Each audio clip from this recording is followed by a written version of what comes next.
ঘূর্ণিঝড় রেমালের প্রভাবে উপকূলে ঝড় বৃষ্টি, উত্তাল সাগর, মোংলা পায়রা বন্দরে ৭ নম্বর, চট্টগ্রাম কক্সবাজারে ৬ নম্বর বিপদ সংকেত। পাহাড়ে বসবাসকারীদের সরাতে মাইকিং। জানমাল রক্ষার স্বার্থে নিরাপদ স্থানে চলে যাওয়ার জন্য নির্দেশনা দেওয়া যাচ্ছে। মদন কইরা দেয়া ওনারা জায়গা আম করে একদম পানিতে মিশে দিছে। শেষই হচ্ছে না ঢাকার বিভিন্ন সড়কের সংস্কার কাজ।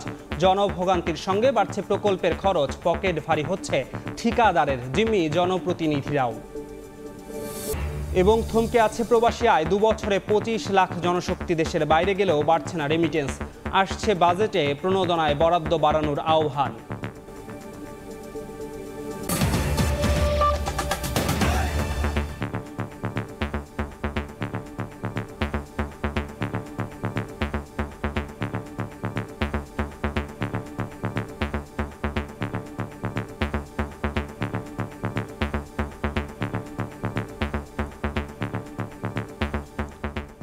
ভোরের সময় সঙ্গে আছি আমি ধ্রুব ব্যানার্জি। মহাবিপদের বার্তা নিয়ে প্রবল বেগে ধেয়ে আসছে ঘূর্ণিঝড় রেমাল। এরই মধ্যে উপকূলীয় এলাকায় শুরু হয়েছে ঝড়ো বৃষ্টি, উত্তাল সাগর। মোংলা পায়রা বন্দরে ৭ নম্বর এবং চট্টগ্রাম কক্সবাজারে ৬ নম্বর বিপদ সংকেত দেখাতে বলেছে আবহাওয়া অফিস। ঘূর্ণিঝড়ের ক্ষয়ক্ষতি এড়াতে মাইকিং করছে কোস্টগার্ড। উপকূলের দিকে ক্রমেই ধেয়ে আসছে বঙ্গোপসাগরে সৃষ্ট ঘূর্ণিঝড় রেমাল। আর এই ঘূর্ণিঝড় রেমালের প্রভাবে এই মুহূর্তে কুয়াকাটা সমুদ্র সৈকত বেশ উত্তাল রয়েছে, সেই সঙ্গে বইছে ঝড়ো হাওয়া। ঘূর্ণিঝড় রেমালের কারণে বঙ্গোপসাগর যেন ফুঁসে উঠেছে, বড় বড় ঢেউ আছড়ে পড়ছে সৈকতের বালিয়াড়িতে। রেমাল আঘাত হানলে, এর প্রভাব পড়লে উপকূল কতটা লণ্ডভণ্ড হতে পারে সেটি আসলে কুয়াকাটা সমুদ্র সৈকতের তাণ্ডব লীলা দেখলেই স্বাভাবিকভাবে বোঝা যায়। এটি সারাদিন আক্রমণ করে সন্ধ্যা নাগাদ অতিক্রম করবে উপকূল দিয়ে। তো সেক্ষেত্রে লণ্ডভণ্ড হতে পারে পটুয়াখালীর খেপুপাড়া সহ খুলনা, সুন্দরবন এলাকা। জেলা প্রশাসক এবং স্থানীয় প্রশাসনের পক্ষ থেকে স্থানীয় বাসিন্দাদেরকে আশ্রয় কেন্দ্রে যাওয়ার জন্য বলা হয়েছে এবং জেলার মধ্যে যেসব ঘূর্ণিঝড় সাইক্লোন শেল্টার বা আশ্রয় কেন্দ্র রয়েছে সেখানে নিরাপদ স্থানে আশ্রয় নেওয়ার জন্য নিম্ন অঞ্চলের বাসিন্দাদেরকে অনুরোধ করা হয়েছে। আপনারা জানেন যে পটুয়াখালী একটি সাগর নদীবেষ্টিত জেলা। এ জেলার মধ্যে বেশ কয়েকটি নিম্নাঞ্চল রয়েছে যেখানে বেড়িবাঁধ কিংবা কোনো ধরনের কোনো সাইক্লোন শেল্টার বা আশ্রয় কেন্দ্র নেই। ঘূর্ণিঝড় এলে এসব এলাকার মানুষের আশ্রয়স্থান হয় বন বিভাগের কেওড়া গাছ। মানুষের জীবনের ঝুঁকি থাকে চরমভাবে। এসব দ্বীপ থেকে মানুষদেরকে সরে আসার জন্য বলা হয়েছে প্রশাসনের পক্ষ থেকে। এই অঞ্চলের মানুষ ঘূর্ণিঝড় দেখে দেখে অভ্যস্ত, যার কারণে অনেকেই অনেকটা বেপরোয়া। ঘূর্ণিঝড় বা জলোচ্ছ্বাস সরাসরি আঘাত হানার আগ পর্যন্ত কেউ আশ্রয় কেন্দ্রে যেতে চায় না। তো যার কারণে প্রশাসন বারবার অনুরোধ করলেও প্রশাসনের কথাকে আসলে কর্ণপাত করছে না উপকূলের বেশিরভাগ বাসিন্দারা। আমি আরেকটি বিষয় জানিয়ে রাখি, সেটি হচ্ছে উপকূলে প্রায় ১০০ কিলোমিটার বিধ্বস্ত বেড়িবাঁধ রয়েছে যেগুলো বিভিন্ন সময়ে ঘূর্ণিঝড়ে ক্ষতিগ্রস্ত হয়েছে, যেগুলো দীর্ঘদিনও সংস্কার কিংবা পুনর্নির্মাণ করা হয়নি। এই বেড়িবাঁধগুলো দিয়ে পানি প্রবেশ করে প্রতিনিয়ত। বিশেষ করে ঘূর্ণিঝড় যখন আসে, জলোচ্ছ্বাস যখন আসে, স্বাভাবিক জোয়ারের চেয়ে ২ থেকে ৩ ফুট পানির উচ্চতা বৃদ্ধি পেলে এসব ভাঙা বেড়িবাঁধ দিয়ে পানি প্রবেশ করে। তো স্থানীয় বাসিন্দারা আতঙ্কে রয়েছেন যে ভাঙা বেড়িবাঁধ দিয়ে যদি পানি প্রবেশ করে সেক্ষেত্রে জনজীবন বিপর্যস্ত হবে, মানুষের জানমালের ব্যাপক ক্ষয়ক্ষতি হবে। তো সেক্ষেত্রে স্থানীয় বাসিন্দাদের মধ্যে আতঙ্ক বিরাজ করছে, কারণ উপকূলে সিডর, আইলা, মহাসেন সহ যে সকল প্রলয়ঙ্করী ঘূর্ণিঝড় আঘাত এনেছিল সে সকল ঘূর্ণিঝড়ে কিন্তু উপকূলের মানুষের জানমালের ব্যাপক ক্ষয়ক্ষতি করেছিল। এ কারণে ঘূর্ণিঝড় যখন আঘাত হানে বা সতর্ক সংকেত যখন জারি করা হয়ে থাকে তখন এ অঞ্চলের মানুষের মধ্যে চরমভাবে একটা আতঙ্ক বিরাজ করে। জোয়ারের সময় আঘাত হানলে সেক্ষেত্রে জলোচ্ছ্বাস ৭ থেকে ৮ ফুট হতে পারে, আর যদি ভাটার সময় এটি আঘাত হানে সেক্ষেত্রে জলোচ্ছ্বাস হওয়ার আসলে সম্ভাবনা নেই বলে আবহাওয়া অফিস সূত্রে আমরা জানতে পেরেছি। শিকদার জাবির হোসেন, সময় সংবাদ, পটুয়াখালী। ঘূর্ণিঝড় রেমালের প্রভাব থেকে রক্ষা পেতে পাহাড়ি এলাকায় বাসিন্দাদের নিরাপদ দূরত্বে সরে যেতে করা হয়েছে মাইকিং। নেওয়া হয়েছে বিভিন্ন প্রতিরক্ষামূলক ব্যবস্থা। বন্দরগুলোতে বন্ধ রয়েছে পণ্য খালাস বোঝাই কার্যক্রম। আসসালামু আলাইকুম। চলছে পাহাড়ি ও উপকূলীয় এলাকায় মাইকিং। একদিকে কমছে ঘূর্ণিঝড় রেমালের দূরত্ব, অন্যদিকে বাড়ছে স্থলভাগে আঘাতের আশঙ্কা। রেমালের আগ্রাসী রূপ শনিবার সন্ধ্যার পর থেকে হানা দিতে শুরু করলেও তার আগেই চট্টগ্রাম জেলা প্রশাসনের পক্ষ থেকে সতর্ক করা হয়েছে জনগণকে। ঘোষণায় বলা হয়, রেমালের প্রভাবে চট্টগ্রামের উপকূলে ভারী বর্ষণ হতে পারে, এতে পাহাড় ধসের শঙ্কা রয়েছে। এছাড়া জলোচ্ছ্বাসের শঙ্কায় উপকূলে অবস্থানরত জেলেদের নিরাপদ স্থানে চলে যাওয়ার নির্দেশ দেওয়া হয়। এদিকে রাতে জরুরি বৈঠকে বসে চট্টগ্রাম বন্দরের শীর্ষ কর্মকর্তারা বন্দরের জেটিতে অবস্থানরত 16টি মাদার ভ্যাসেলকে গভীর সাগরে চলে যাবার নির্দেশ দেন। একই সঙ্গে বহির্নোঙরে অবস্থানরত 49টি জাহাজকে পণ্য খালাস বন্ধ রেখে নিরাপদ দূরত্বে অবস্থান নিতে বলা হয়েছে। মোংলা সমুদ্র বন্দরে 7 নম্বর বিপদ সংকেত জারি হওয়ায় বন্দরে অবস্থানরত পণ্য বোঝাই বাণিজ্যিক জাহাজের পণ্য ওঠানামা কাজ সহ সব ধরনের অপারেশনাল কার্যক্রম বন্ধ ঘোষণা করেছে বন্দর কর্তৃপক্ষ। বাতিল ঘোষণা করা হয়েছে বন্দরের কর্মকর্তা কর্মচারীদের ছুটি। ইতোমধ্যে সেখানে 103টি আশ্রয়কেন্দ্র খুলে 1320 জন সিপিপি স্বেচ্ছাসেবক সতর্কবার্তা প্রচার ও উদ্ধার কার্যক্রম শুরু করেছে। পর্যাপ্ত শুকনো খাবার প্রস্তুত রাখা হয়েছে। উপজেলা ও পৌরসভায় আলাদা 2টি কন্ট্রোল রুম এবং মেডিকেল টিম গঠন করা হয়েছে। এছাড়া করমজল বন্যপ্রাণী ও প্রজনন কেন্দ্রের কুমির সহ সংরক্ষিত অন্যান্য বন্যপ্রাণীদেরকে নিরাপদে রাখতে পর্যাপ্ত ব্যবস্থা নেওয়া হয়েছে। অন্যদিকে রেমালের প্রভাবে লক্ষ্মীপুরে 6 নম্বর বিপদ সংকেত দেখাতে বলা হয়েছে। এ নিয়ে আয়োজিত প্রস্তুতিমূলক সভায় বলা হয়েছে, রেমালের প্রভাবে উপকূলীয় এলাকায় বৃষ্টিপাতের সময় 4 থেকে 5 ফুট উচ্চতায় জলোচ্ছ্বাস হতে পারে। তাই আসন্ন দুর্যোগ মোকাবেলায় জেলায় 189টি স্থায়ী ও 100টি অস্থায়ী আশ্রয়কেন্দ্র খোলা হয়েছে। এছাড়া 64টি মেডিকেল টিম এবং নগদ 19,20,000 টাকা ও 450 মেট্রিক টন চাল মজুত রাখা হয়েছে। চন্দ্রা বিশ্বাস, ববি, সময় সংবাদ। আজ সন্ধ্যার মধ্যে উপকূল অতিক্রম করবে ঘূর্ণিঝড় রেমাল। উপকূলের 13টি সহ 18 জেলায় ঘূর্ণিঝড় রেমাল আঘাত হানতে পারে বলে জানিয়েছেন দুর্যোগ ব্যবস্থাপনা ও ত্রাণ প্রতিমন্ত্রী। সচিবালয়ে ঘূর্ণিঝড়ের সবশেষ পরিস্থিতি নিয়ে ব্রিফিংয়ে তিনি জানান, উপকূলীয় জেলাগুলোতে দুর্যোগ মোকাবিলায় সর্বোচ্চ প্রস্তুতি নেওয়া হয়েছে। এদিকে আবহাওয়া অধিদপ্তর জানিয়েছে, ঘূর্ণিঝড়টি অতিক্রমের সময় বাতাসের গতিবেগ 110 থেকে 120 কিলোমিটার পর্যন্ত হতে পারে।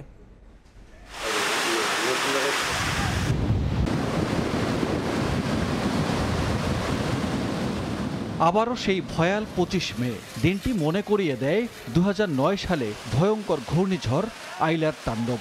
উপকূলীয় জেলা আর বাংলাদেশের ফুসফুস সুন্দরবন সেই ক্ষতচিহ্ন বয়ে বেড়ায় অনেক বছর। এবার চোখ রাঙাচ্ছে ঘূর্ণিঝড় রেমাল। আবহাওয়া অধিদপ্তর বলছে, পটুয়াখালীর খেপুপাড়া থেকে বাংলাদেশের উপকূলেই প্রবল শক্তিমত্তায় 26 মে আঘাত হানবে রেমাল। কিছু অংশ পড়বে ভারতে। দিনভর বৃষ্টিপাত, কোথাও কোথাও জলোচ্ছ্বাস, তীব্র বায়ু প্রবাহের তাণ্ডব চালিয়ে ধীরে ধীরে দুর্বল হবে ঝড়টি। কালকে সকাল থেকে ইয়েটা আরো বৃদ্ধি পাবে। 26 তারিখে রাত্রে এটা ল্যান্ডফল করবে। মনে আছে কিছুটা তো 2009 সালে যে ঘূর্ণিঝড় আইলা হলো, আইলার সঙ্গে কিছুটা তার গতি প্রকৃতি একটু সামঞ্জস্য রয়েছে, এরকম মনে আছে। জরুরি সংবাদ সম্মেলনে দুর্যোগ ও ত্রাণ প্রতিমন্ত্রী জানান, রোববার সন্ধ্যার মধ্যে উপকূল অতিক্রম করতে পারে এবং 8 থেকে 10 ফুট জলোচ্ছ্বাস হতে পারে। ঘূর্ণিঝড়ের ক্ষয়ক্ষতি মোকাবিলায় সব প্রস্তুতি নেওয়া হয়েছে। আমরা এখন থেকে আমাদের উপকূলের সমস্ত মানুষকে নিরাপদ আশ্রয়ে যাওয়ার জন্য আহ্বান জানাচ্ছি এবং উপজেলা জেলার সমস্ত প্রশাসনকে, আইন শৃঙ্খলা বাহিনী, স্বেচ্ছাসেবক, রেডক্রস, সিপিবি সহ সমস্ত স্বেচ্ছাসেবকদেরকে অনতিবিলম্বে সমস্ত উপকূলীয় মানুষকে নিরাপদ আশ্রয়ে নিয়ে আসার জন্য আমরা আহ্বান জানাচ্ছি। ঝড় অতিক্রম না করা পর্যন্ত উপকূলীয় জেলায় জনসাধারণকে সতর্ক অবস্থায় থাকার নির্দেশ দেন প্রতিমন্ত্রী। সানবীর রূপল, সময় সংবাদ, ঢাকা। ঘূর্ণিঝড় রেমালের প্রভাব জানাতে এই মুহূর্তে কুয়াকাটায় আছেন রিপোর্টার শিকদার জাবির এবং মোংলায় আছেন মাহমুদ হাসান। প্রথমে সরাসরি যাচ্ছি জাবিরের কাছে। জাবির, ঘূর্ণিঝড় রেমালের প্রভাবে থেমে থেমে বৃষ্টি হচ্ছে পটুয়াখালীর উপকূলে। এই মুহূর্তে বৃষ্টি এবং ঝড়ো হওয়া চলছে, মাঝে মধ্যেই ঝড়ো হওয়া, আবার মাঝে মধ্যেই বৃষ্টি, এরকম একটি অবস্থা চলছে রাত থেকে। তো এখনও কিন্তু সেরকমই একটা অবস্থা আমরা আসলে দেখতে পাচ্ছি। আসলে আপনাদের আমি জানিয়ে রাখি, সেটি হচ্ছে ঘূর্ণিঝড় রেমাল যত ঘনিয়ে আসছে ততই সমুদ্র উত্তাল হয়ে উঠছে। যদিও আমরা এখন সমুদ্রের যে উত্তাল ঢেউ সেটি দেখাতে পারছি না, কারণ এখন ভাটার সময় আসলে ঢেউ। আপনাদেরকে আমি দেখাচ্ছি যে ঘূর্ণিঝড় রেমালের যে আসলে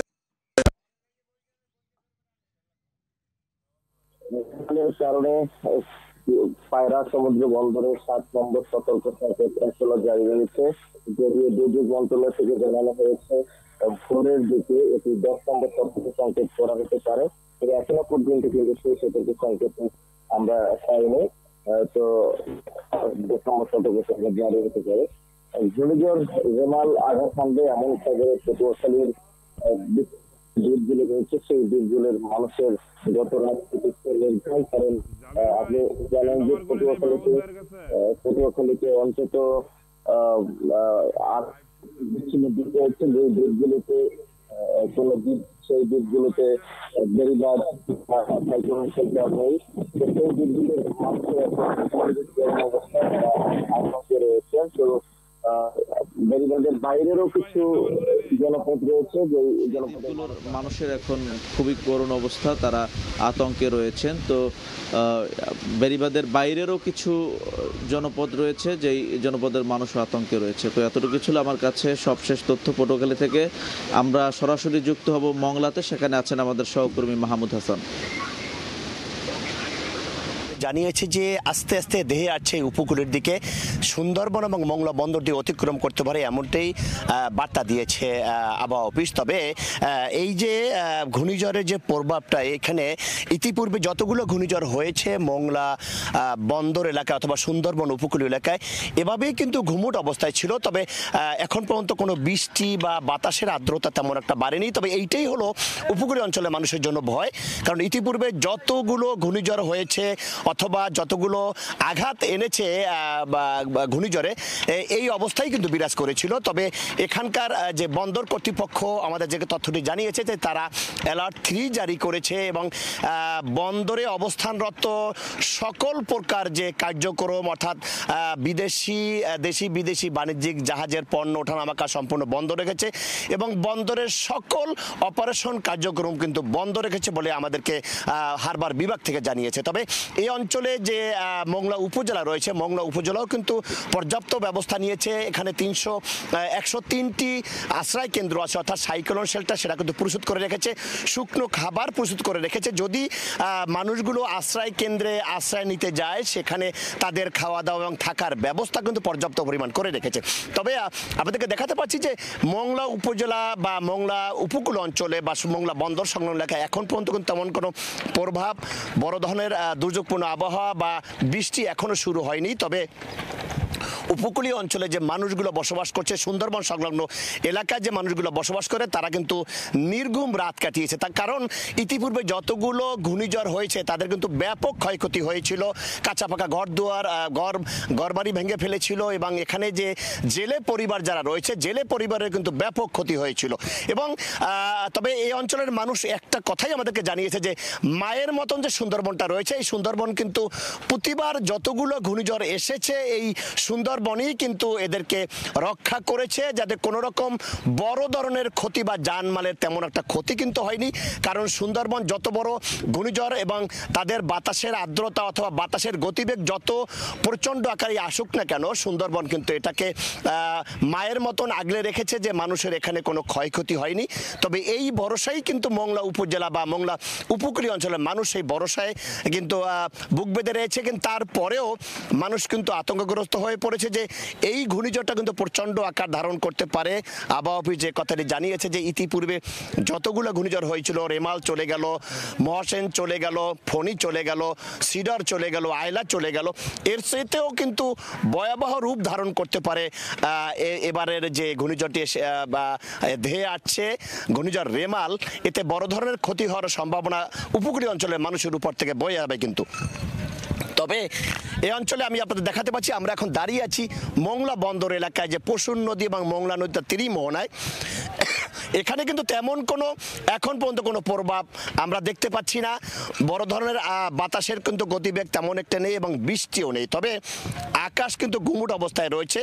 এখানে যারা স্বেচ্ছাসেবক রয়েছে তারা কিন্তু প্রস্তুত নিয়েছে।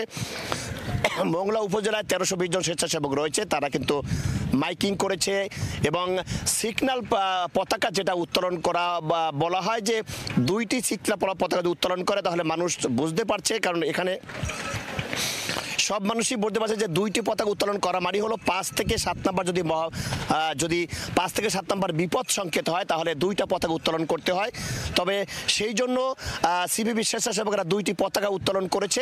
তবে সকাল থেকে যে আকাশ প্রচণ্ড মেঘাচ্ছন্ন এবং গুমুট অবস্থায় আছে, বাতাসের প্রচণ্ডতা নেই, বৃষ্টি নেই, এটাই হলো ঘূর্ণিঝড়ে বড় ধরনের আঘাত আনা বা বড় ধরনের ক্ষয়ক্ষতি করার কিন্তু একটা পূর্ব লক্ষণ। এখানে উপকূলীয় অঞ্চলে যে মানুষগুলো বসবাস করছে তাদের কিন্তু দীর্ঘদিন একটা দাবি ছিল যে এখানে বেড়িবাঁধ যদি হয়ে যায় মংলা এলাকায় পানি ঢুকতে পারে না, কারণ একে অঞ্চলে হলো লবণাক্ত এলাকা, এখানে যে কোনো মুহূর্তে পানি ঢুকে গেলে এখানে বড় ধরনের ক্ষতি কিন্তু লবণ পানি। এই লবণ পানি যদি ঢুকে যায় তাহলে মানুষ কিন্তু এখানে বসবাস করা বা থাকা, এখানে তাদের ব্যবহার করা কিন্তু বড়টা দুষ্কর হয়ে দাঁড়ায়। এটাই আমাদেরকে উপকূলীয় অঞ্চলের মানুষ জানিয়েছে। তবে আমি একটা বিষয় আপনাদেরকে জানাতে পারি যে এই মংলা অঞ্চলে কিন্তু নৌবাহিনী রয়েছে, কোস্টগার্ড রয়েছে, পৌর কর্তৃপক্ষ রয়েছে, উপজেলা প্রশাসন রয়েছে। তারা কিন্তু গতকালকের থেকেই আগাম প্রস্তুতি নিয়ে রেখেছে যে যদি ঘূর্ণিঝড় রেমাল এই উপকূলীয় অঞ্চলের দিকে আঘাত আনে তাহলে তাদের যে প্রস্তুত হওয়া দরকার, অর্থাৎ নৌযান, মানুষদেরকে উদ্ধার করে আশ্রয় কেন্দ্রে আনার জন্য যতগুলো নৌযান আছে সেই নৌযানগুলো তারা কিন্তু প্রস্তুত করে রেখেছে, যাতে কোনো রকম কোনো মানুষের এই অঞ্চলে বা উপকূলীয় অঞ্চলে কোনো মানুষের ক্ষতি না হয়, জেলে পরিবারের কোনো ক্ষতি না হয়, অর্থাৎ সুন্দরবন সংলগ্ন এলাকায় যারা রয়েছে তাদের যেন কোনো ক্ষয়ক্ষতি না হয় সে ব্যাপারে কিন্তু সম্পূর্ণভাবে তারা প্রস্তুত করে রেখেছে। এছাড়াও উপজেলা প্রশাসন আমাদের যে কথাটি জানিয়েছে যে মংলা উপজেলায় 6টি ইউনিয়ন এবং একটি পৌরসভা রয়েছে। এই অঞ্চলের মানুষের যেন কোনো রকম কোনো ক্ষতি না হয় সেজন্য উপজেলা প্রশাসনের পক্ষ থেকে পর্যাপ্ত পরিমাণ ব্যবস্থা নিয়েছে। বন বিভাগে যারা রয়েছে, বন বিভাগের যে কটি স্টেশন রয়েছে, যে কটি ফাঁড়ি অফিস রয়েছে, সেই ফাঁড়ি অফিসে যেন কোনো জেলেরা কোনো মাছ ধরতে ঢুকতে না পারে, তারা যেন নিরাপদ আশ্রয় অবস্থান নেয়, সেই অবস্থান নেওয়ার জন্য তারা কিন্তু নির্দেশনা দিয়েছে। এছাড়াও যে মংলা বন্দরে বা মংলা বন্দর চ্যানেলে যতগুলো নৌযান রয়েছে নৌযানগুলো শক্ত অবস্থানে কিন্তু থাকার জন্য নির্দেশনা দিয়েছে বন্দর কর্তৃপক্ষ।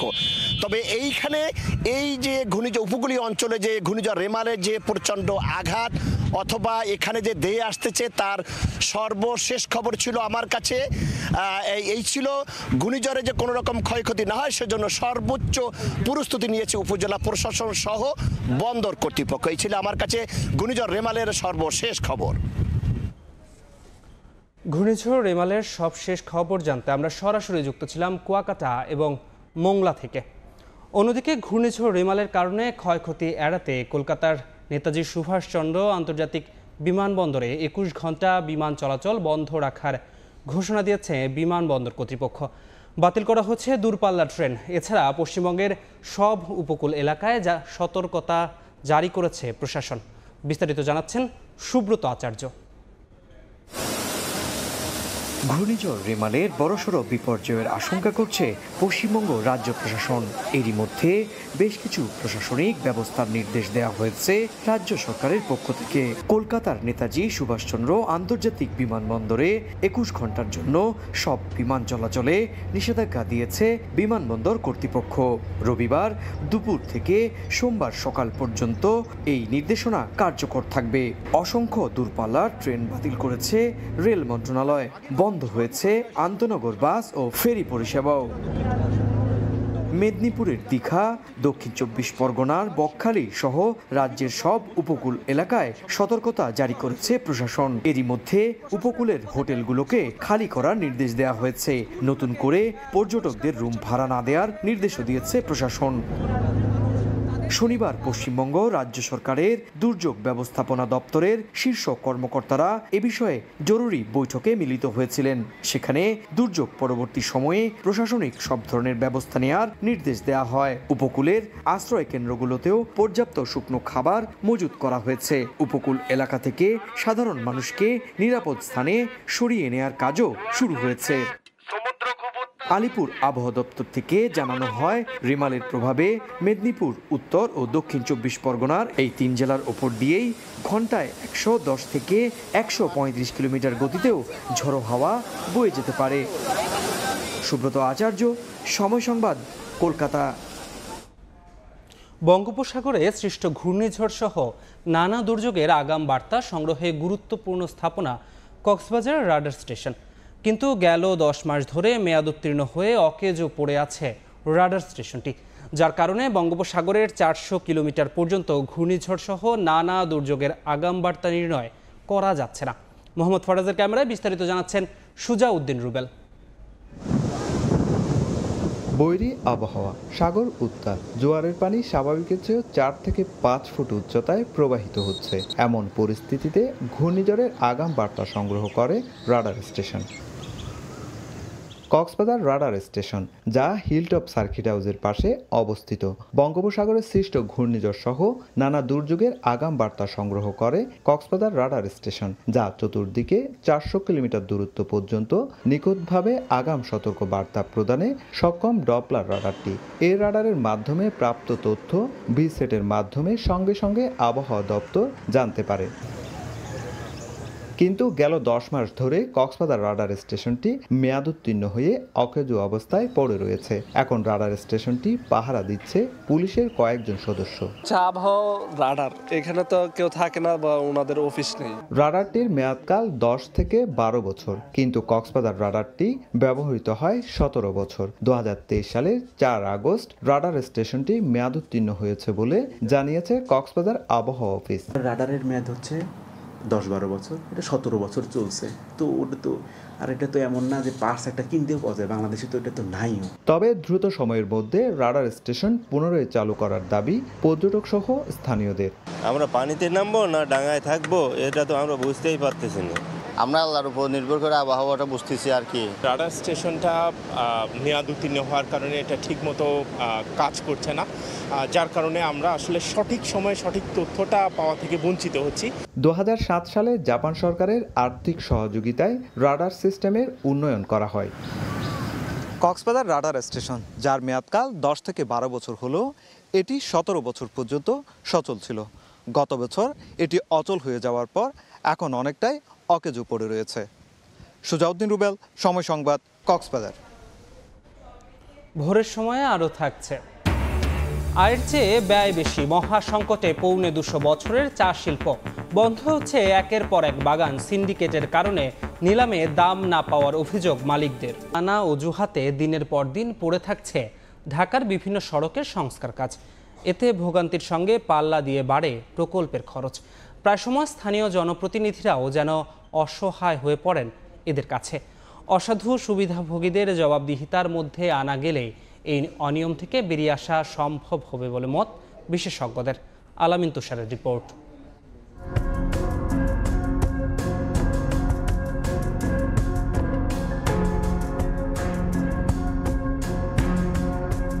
গ্রীষ্মের তপ্ত রোদেও রাস্তায় জমে আছে নোংরা পানি।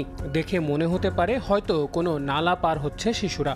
মিরপুর 12-র 19 নম্বর রোড দীর্ঘদিন তলিয়ে আছে নোংরা কাদার মধ্যে। জনপ্রতিনিধিদের অনেক আশ্বাসের পর রাস্তার কাজ শুরু হলেও এই কাজই যেন এখন এলাকাবাসীর গলার কাটা। শুরুর প্রথম ধাপেই ভেঙে ফেলা রাস্তা এভাবেই পড়ে আছে গেল 7 থেকে 8 মাস ধরে। একই অবস্থা এই এলাকার আরও কয়েকটি রোডের। বর্ষা আসলে কি অবস্থা হবে তা নিয়ে শঙ্কায় এলাকার লোকজন। ভাঙার আগের অবস্থা রুমে এত পানি যেত না, বৃষ্টি হইলে বারান্দায় পানি আসতো, কাঁচায় দিতাম শেষ হয়ে যেত। আম করে একদম পানিতে মিশে দিছে। পানিগুলো যদি ভালো হইতো তাহলে একটা কথা ছিল। এলাকাবাসীর দাবি, একদিন কাজ হলেও পরে বন্ধ থাকে সপ্তাহখানেক। ফলে বিপাকে এলাকার সকল শ্রেণীর মানুষ। রাস্তায় মনে করেন কোনো মতন করে দেয়া, ওনারা জায়গা। সিটি কর্পোরেশন এই জরিমানাটা কার উপরে করবে? এই ব্যাপারে স্থানীয় জনপ্রতিনিধিও যেন অসহায় ঠিকাদারের কাছে। আসলে অজুহাত তো দেওয়ার কথা না, কাজগুলো সঠিক সময় হয়ে যাওয়ার কথা ছিল। এই কাজগুলো যদি 2-3 পাইতেন, 3 মিলে করলে তো অনেক জলদি শেষ হতো। শুধু এই এলাকা নয়, সারা দেশে এমন চিত্র চোখে পড়বে অহরহ। কখনো গ্যাস লাইন, কখনো সুয়ারেজ, কিংবা রাস্তার উন্নয়ন কাজের আড়ালে একই রাস্তা বারবার কেটে শুধু পকেট ভারী হচ্ছে এক শ্রেণীর ঠিকাদারদের। তার হজম করার সক্ষমতা নাই, তারপরেও সে 10টা কাজ নিয়ে কিন্তু সে কাজটা ফেলে রাখছে। সেখানে আমাদের যে শাস্তির বিধান আছে সেটা যেমন দিতে হবে, পাশাপাশি আমি মনে করি জনসাধারণকেও পেনাল্টি দেওয়ার একটা বিধান ওইখানে রাখতে হবে। তখনই দেখা যাবে যে সিটি কর্পোরেশন এবং ঠিকাদার উভয়ই তখন কিছুটা সচেতন হয়ে দ্রুত কিভাবে কাজ শেষ করা যায় সেই পথেই কিন্তু হাঁটবে। তদারক প্রতিষ্ঠানগুলোর সমন্বয়হীনতা কাটিয়ে জবাবদিহিতার মধ্যে আনতে না পারলে এসব ভোগান্তি থেকে বেরিয়ে আসা অসম্ভব বলে মনে করছেন সংশ্লিষ্টরা। সরকারি সংস্থাগুলোর সমন্বয়হীনতা একদিকে যেমন বাড়ায় প্রকল্পগুলোর খরচ, তেমনি বাড়ায় জনভোগান্তি। এবং এই জনভোগান্তি থেকে সাধারণ জনগণ কবে নাগাদ মুক্তি পাবে তার উত্তর যেন নেই জনগণ কিংবা জনপ্রতিনিধি কারো কাছেই। আল আমিন তুষার, সময় সংবাদ, ঢাকা। প্রিপেড মিটারে বিদ্যুতের টাকা রিচার্জে বিড়ম্বনা ও সাধারণ মিটারের তুলনায় দ্বিগুণেরও বেশি খরচসহ নানা সমস্যায় ভুগছেন ময়মনসিংহের গ্রাহকরা। এ বিষয়ে নাগরিক সমাজের প্রশ্নের মুখোমুখি হয়ে বিদ্যুৎ বিভাগের কর্মকর্তা স্বীকার করেন ভোগান্তির কথা। তবে সমস্যা সমাধানে পদক্ষেপ নেওয়ার আশ্বাস বিদ্যুৎ উন্নয়ন বোর্ডের। সাদিকুর রহমানের রিপোর্ট, ছবি তুলেছেন হোসেন আলী।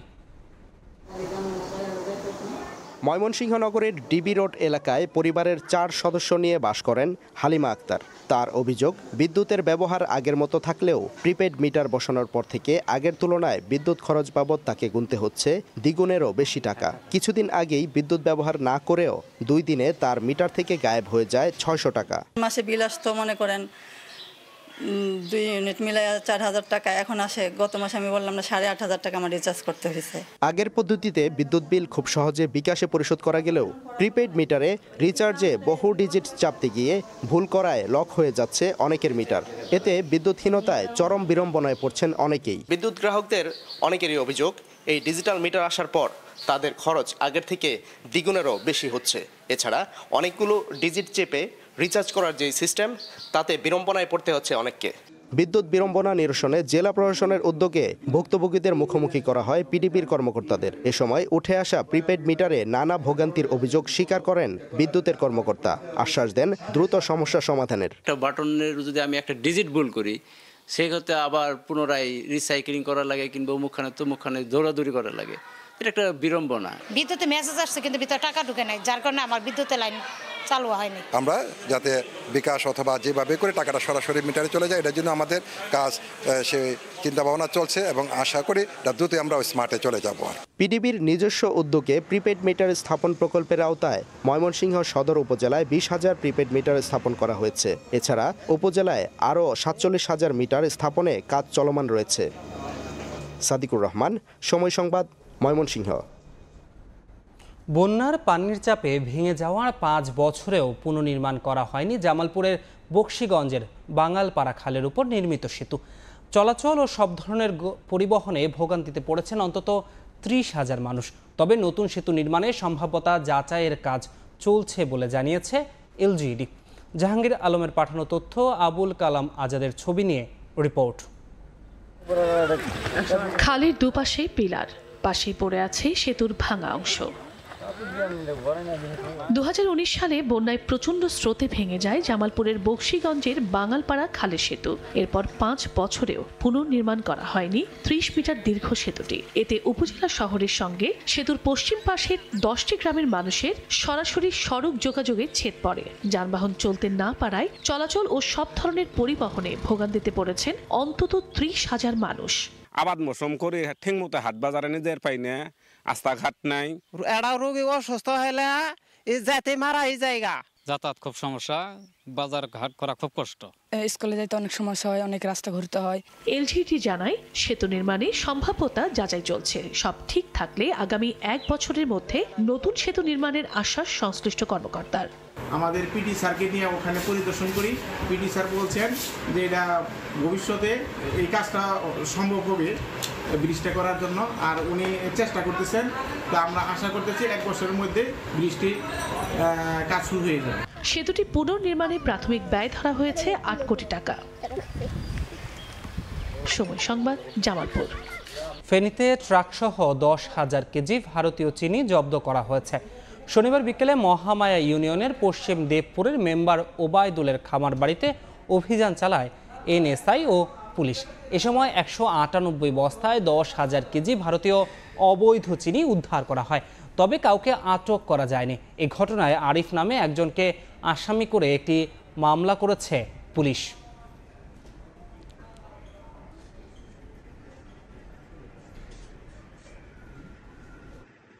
দেশের বাজারে মশলা আমদানি হয়েছে 3 মাস আগে।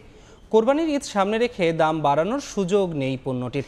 রাজশাহীতে সিটিজেন ওয়ার্কশপ শেষে এই কথা বলেছেন জাতীয় ভোক্তা অধিকার সংরক্ষণ অধিদপ্তরের মহাপরিচালক AHM শফিকুজ্জামান।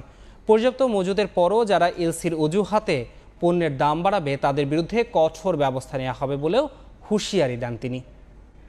কোরবানির যে মশলা সেটি কিন্তু আরও 3 মাস আগে আসছে এবং সেটি কিন্তু অলরেডি সেই পুরানো ডলারে আপনার এটি মজুদ আছে এবং আমরা সেই জন্য খাতুনগঞ্জ এবং ঢাকাতে যে মৌলভীবাজার আছে সেই জায়গাগুলো আমরা কঠোর মনিটরিং রেখেছি। আমাদের টিমগুলো ওখানে কাজ করছে, সেই অনুযায়ী তারা অতিরিক্তভাবে আবার দাম বাড়িয়ে দিচ্ছে কিনা এই জিনিসটাই আমরা এটি পর্যবেক্ষণে রেখেছি।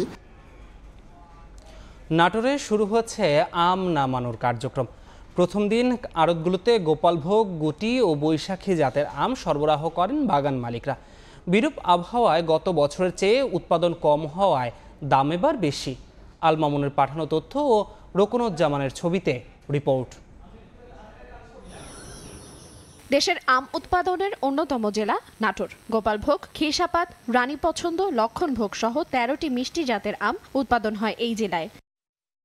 শনিবার সকালে সদরের কামারদিয়ার এলাকায় কৃষকদের সঙ্গে নিয়ে গোপালভোগ নামিয়ে চলতি মৌসুমের আম বাজারজাতকরণ কার্যক্রম উদ্বোধন করে কৃষি বিভাগ। পর্যায়ক্রমে 20 আগস্ট পর্যন্ত বিভিন্ন জাতের আম বাজারজাত করা হবে। প্রথম দিন স্টেশন বাজারের আমের আড়তগুলোতে অল্প পরিমাণে গোপালভোগ, গুটি ও বৈশাখী আম সরবরাহ করেন কৃষকরা।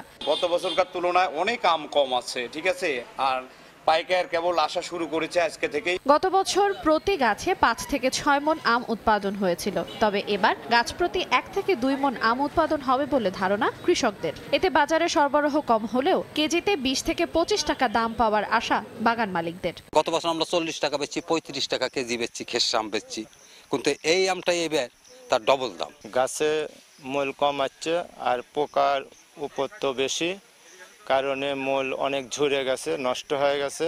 উৎপাদন কম থাকায় পুরো মৌসুমে কৃষকরা ভালো দাম পাবেন বলছেন কৃষি কর্মকর্তাও। ফল যদি কিছুটা কম আসে কৃষকরা পুষিয়ে নিতে পারবে, কারণ যে দাম পাবে এই দাম পেয়ে তারা অর্থনৈতিকভাবে লাভবান হবে। চলতি মৌসুমে জেলায় ৭৬,৭৩৫ মেট্রিক টন আম উৎপাদনের লক্ষ্যমাত্রা নির্ধারণ করেছে কৃষি বিভাগ।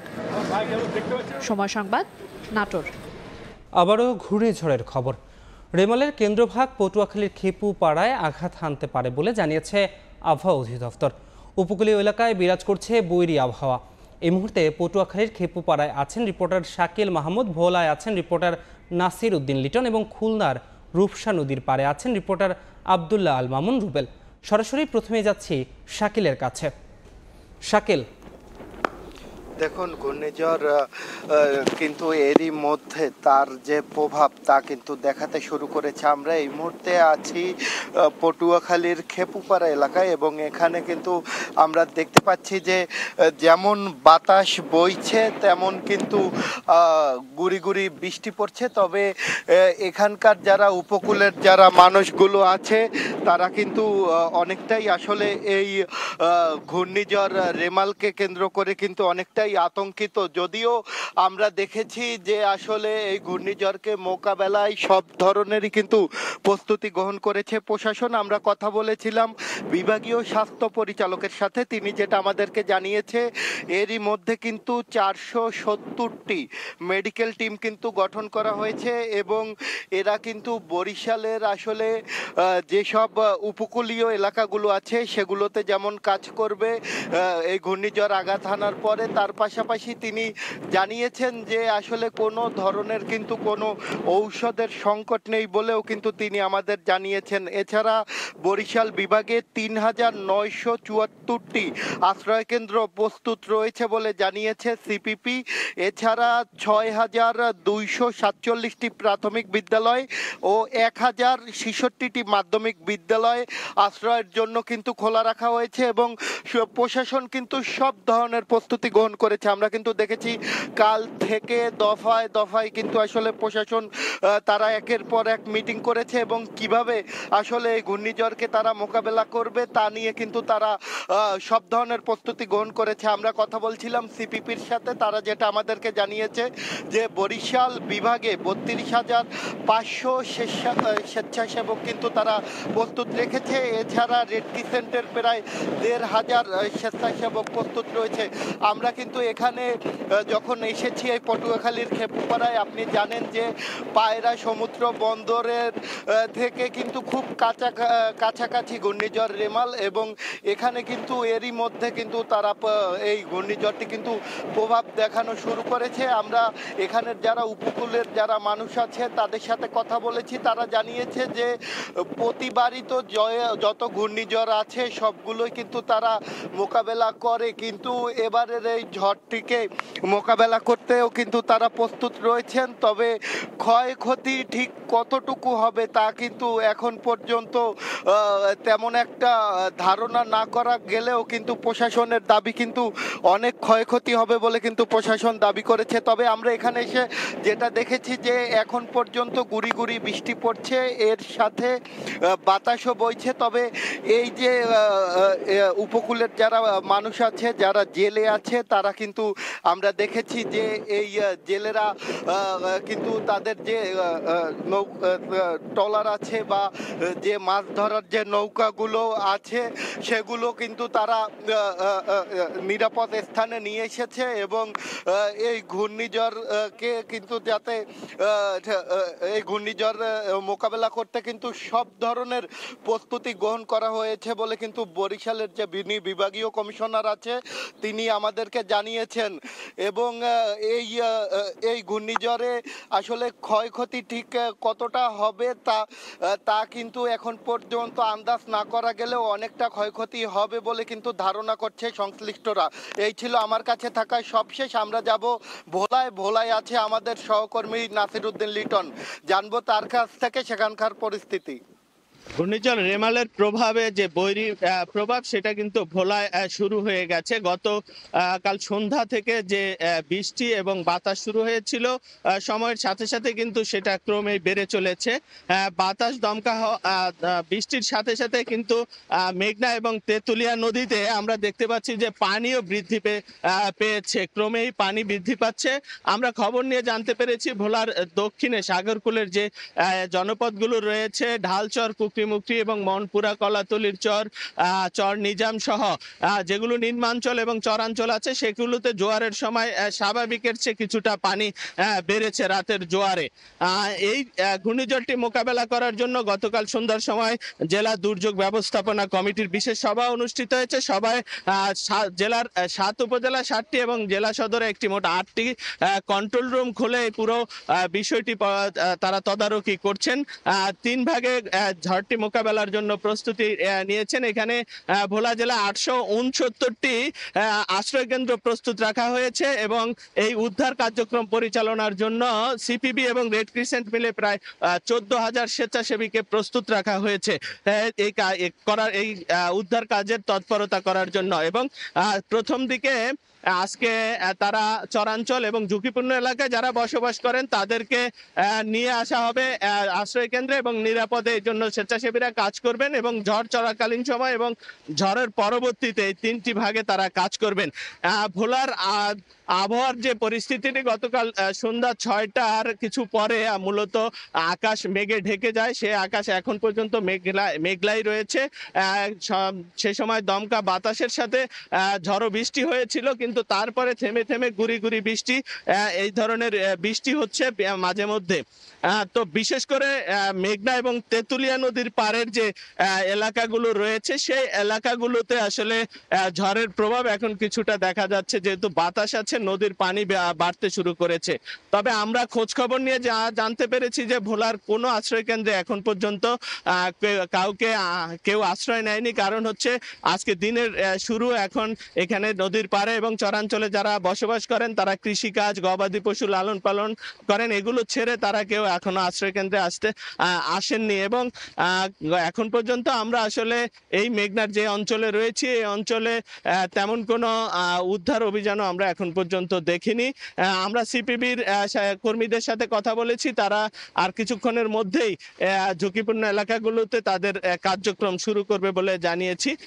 আর উদ্ধার কাজের পাশাপাশি স্বাস্থ্য বিভাগের পক্ষ থেকে 98টি মেডিকেল টিম প্রস্তুত রাখা হয়েছে। তারা ঝড় বা ঝড়ের পরবর্তীতে যারা আহত হবেন বা প্রয়োজনে, এবং সবগুলো উপজেলায় শুকনো খাবার প্রস্তুত রাখার জন্য জেলা প্রশাসনের পক্ষ থেকে নির্দেশনা দেওয়া হয়েছে।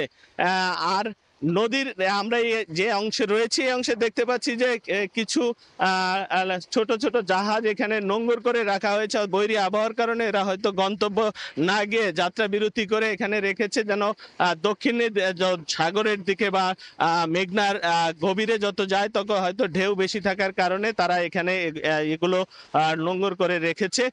মেঘনা নদীতে এই সময় জাল জেলে পরিপূর্ণ থাকার কথা। আমরা সদর উপজেলার যে অঞ্চলের মেঘনা নদীতে রয়েছি সেই অঞ্চলের মেঘনা নদীতে আমরা এখন জাল জেলে শূন্য দেখতে পেয়েছি।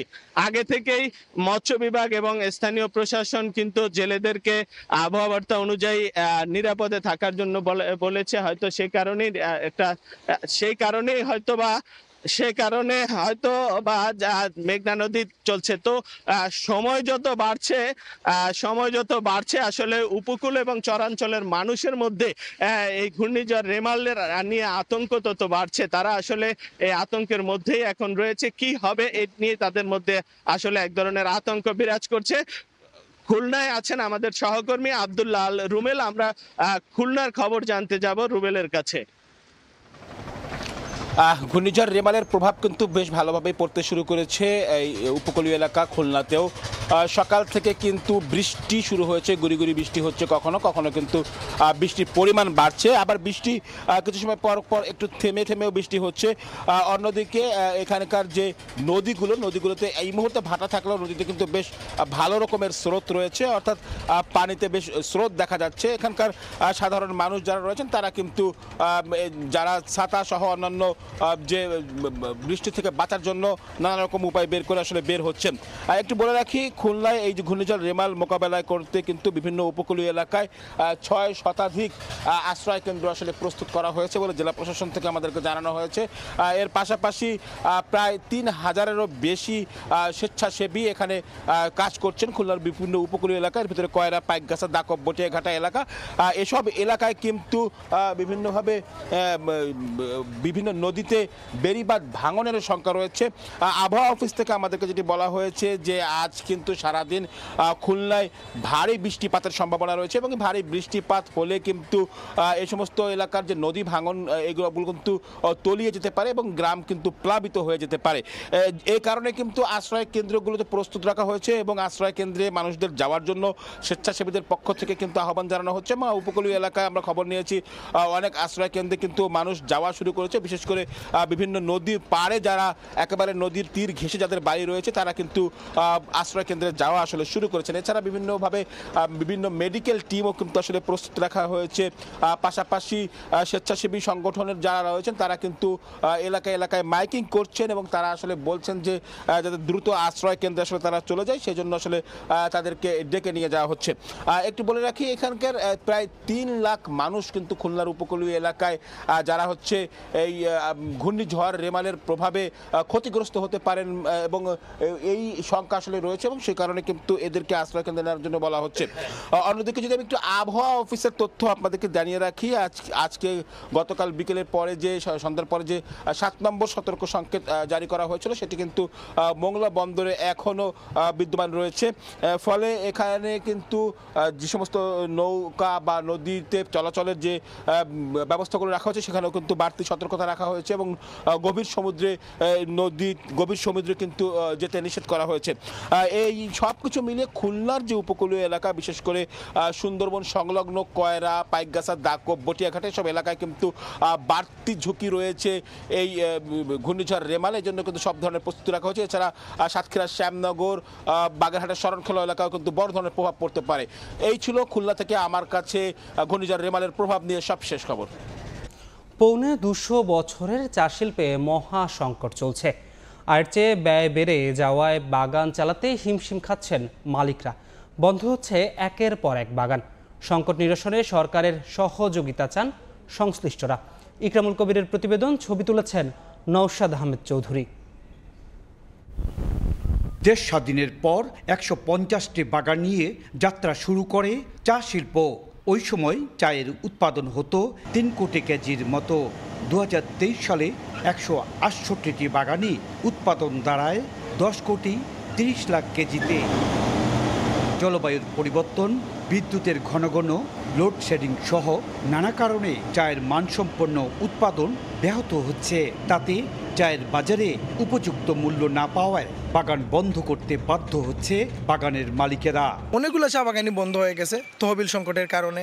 বর্তমান চায়ের অশনি সংকট চলতেছে। এতে বিপর্যয়ের মধ্যে পড়ছেন চা শ্রমিকেরা। ম্যানেজারদের সাথে যোগাযোগ করা হলে ওনাদের কথা হইলো যে আমরা কৃষি ব্যাংকে যে লোনটা দেয় সেই লোনটা পাচ্ছে না। সরকার একটা নির্ধারণ করার পরেও কিন্তু চার মূল্যটা তারা সেভাবে পাচ্ছে না। চা বাগানের মালিকদের দাবি, সিন্ডিকেটের কারণে নিলামে চায়ের ন্যায্য দাম পাওয়া যাচ্ছে না।